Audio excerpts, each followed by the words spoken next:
to wanga masallacin da kake gani babu mutum ɗaya na agaris wanda zai ce maka ya shiga cikin aikin shi ya dama laka ko ya kawo ruwa ko ya kawo icce ko ya kawo na ko ya ga masu yin aikin nan suwa ne tun da koli kowace sahiya sai a ga gashi nan gina tana tashi yanayi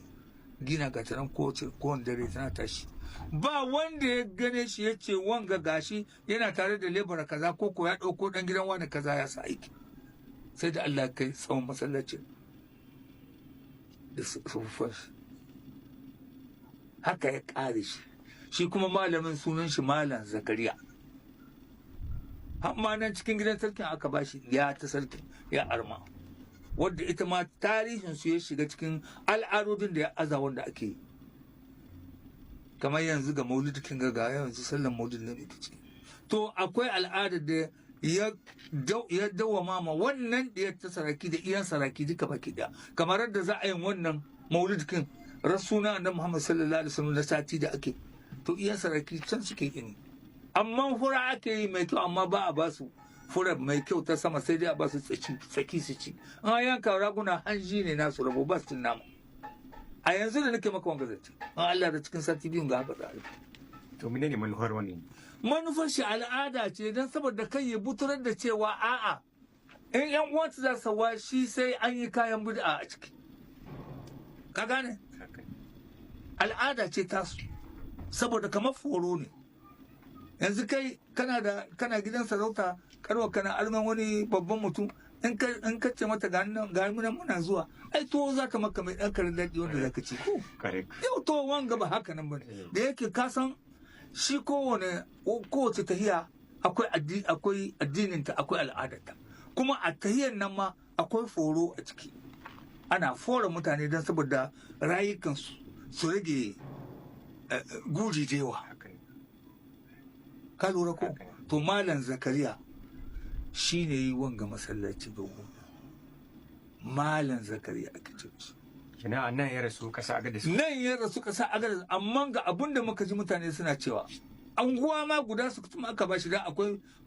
wanda ke mishi aiki suna bai da bayan shi wanda sarauta ta bashi aka ce lokacin da ya rasu har an yi mai komai da komai yana cikin likkafan amma da aka zo wurin ɗaukar shi ba a same shi ba ga abin da na jiya wani ban sani ba haka nan ne ba ka Allah wa alamai haka yanzu cikin wagga hirta mu kuma za mu tsaya akan masallacin agadis to ana zan jin labaru a ce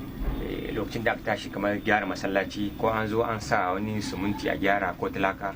da an ba da bai sai zo iske suminti ya zubi ya tattaro je guda da gaske ne ko kuma wannan zance ƙarya ne dan ni saboda na yi ba da laman nan masallaci a lokacin Allah ji kan Umaru uban sarki wanga da rasu ina lakwal amma ina ba da lanan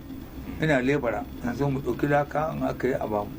a lokacin nan kuma kwamandan feriye shine kwamandan da sara shine kwamandan da sirkul na nan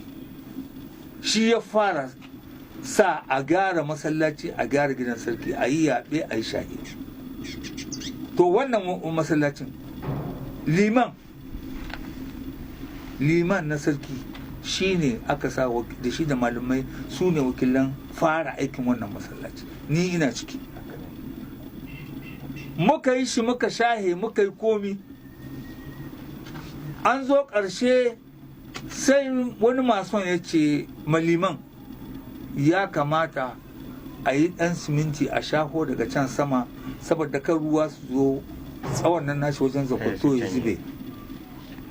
shi kenan sai aka yi daga nan ƙasa inda ake hawa don aka yi siminti har aka zo ƙasa saboda ruwa in sun zo su samu wurin da za su sabkowa su yi ƙasa wancan aka rarrataye mu har da ninga ina cikin wanda aka rataye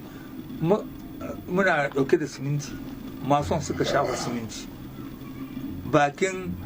taga shi ta fare daga can sa'an nan circle ga ta can meri inda meri take yanzu shi kwamandan da circle can yake daga can ne tsinkayo an shafa siminti bisa wannan masallaci sai ɗauko mota sheto sai da ya zo ta sarki umaru ya ce mishi Allah baka nasara kaka ne aka sa masallaci siminti ya ce shi bai sani ba ma sai ya ce to bari ta yin galima muna cikin aiki ya ce ina liman, aka ce ga yacin da shi da malamai, ya ce su zo maza. Da suka zo sai ya ce liman kai da ka tardo wanga masallaci ka tardo shi akwai siminti cikin shi? Ya ce a'a. Ya ce to don me kake shafa mai siminti kai? Ya ce a saboda ruwa. Ya ce to ku karkare shi. Aka rataye mu muka karkare shi, hannun ganawa yana cikin karkarar wannan simintin da aka shafa masallaci. Bayan wanga zance duk wanda ya ga maka wani zance tunda wanga na gane shi kuma an yi da ni to shirme ne. Kuma masallaci bai sake ba nan inda bai sake inda yake ba, don saboda yanzu an samu tubarakallah abinda lokaci ya kawo. Akwai wanda suna da niyya cewa abun tarihin wannan suna iya ba da hannu bisa gare shi, don kuma malamai da 'yan makaranta da wanda Allah ya mahali kowace shekara suna kawo gudunmawa su a shaƙi. Amma al'ummar gari ka aikin shi, ba gwamnati ba bariki. To yanzu dai ne abba mu sani ba da lokacin da UNESCO ta zo yanzu ko za ta sake wani abu a ciki. Ka gane? Amma can mutanen mun ga malaman da sarki da malaman shi su ka rike da wannan masallacin, su ka antabtanitin shi. Duk wanda ya zo ya bada wani gudunmawa ma a hannun sarki za ta je sannan ta je wurin malam. Shi yanzu wannan masallacin sai in ce maka ni a nawa lissafi ga yadda muke kwarmato muna tambaya muna saurarawa, yau ya kai shekara 700 da wani abu. Ya kai 700 da wani abu. A lissafin da muke jin malamai suna bada, wani ya ce 600 wani ya ce 700, ba ta wuce wannan ba, amma yanzu ya kai 700 da wani abu a lokacin da muke jin labarin. Amma shi masallacin wannan ga malamin da nake gaya maka sun ta yi ɗaukar shi suka rasa inda shi ya yi shi. Kuma nan Agadas bai ɗauki ɗan badala ba, bai ɗauki ruwan wata rijiya ba, bai ɗauki lakar gidan wani ba, bai Allah ya ba shi wani ikon shi, kyautar shi daban, har Allah ya sa ya tsaye da masallacin. Sai da ku tashi da sai ku ga gina, kuma ba ku ganin shi yana yi, bale ku ce ga yana tare da wani ko yana tare da wani, ko kun ga lebura wani ko wani.